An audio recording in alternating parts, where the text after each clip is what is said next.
കേരള കാർഷിക വികസന കർഷക ക്ഷേമ വകുപ്പും പനത്തടി ഗ്രാമപഞ്ചായത്തും പനത്തടി കൃഷിഭവനും സംയുക്തമായി ചിങ്ങം 1 കർഷക ദിന ആചരണം നടത്തി. നാടിൻ്റെ ഭക്ഷ്യസുരക്ഷ ഉറപ്പുവരുത്തുന്ന നമ്മുടെ കർഷകർക്ക് സമൂഹത്തിൽ സമുചിതമായ അംഗീകാരവും പരിരക്ഷയും നൽകുക എന്ന ഉദ്ദേശമാണ് ഉണ്ടായിരുന്നത്. കർഷക ദിനാഘോഷം പാണത്തൂർ ടൗണിൽ വർണ്ണശലഭമായ ഘോഷയാത്രയോടുകൂടി ആരംഭിച്ചു.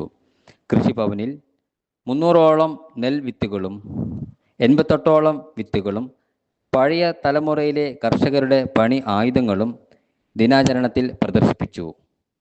കർഷക ദിനത്തിന് സ്വാഗതം ആശംസിച്ചുകൊണ്ട് കൃഷി ഓഫീസർ മധുസൂദനൻ സ്വാഗതം ചെയ്തു.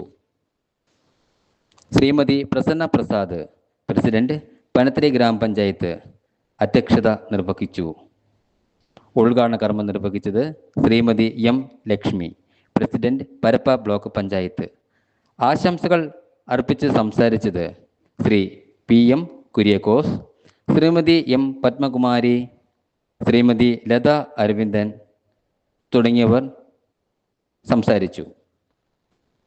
മുതിർന്ന കർഷകനായ ശിവപ്പ ഗൗഡിയെയും വനിതാ കർഷകയായ ശ്രീമതി ജയ വി കെയെയും വിദ്യാർത്ഥി കർഷക കുമാരി വിദ്യലക്ഷ്മി എം ആറിനെയും യുവ കർഷകൻ രമേശ് ടി എമ്മിനെയും കൂടാതെ 10ഓളം കർഷകരെയും ആദരിച്ചു.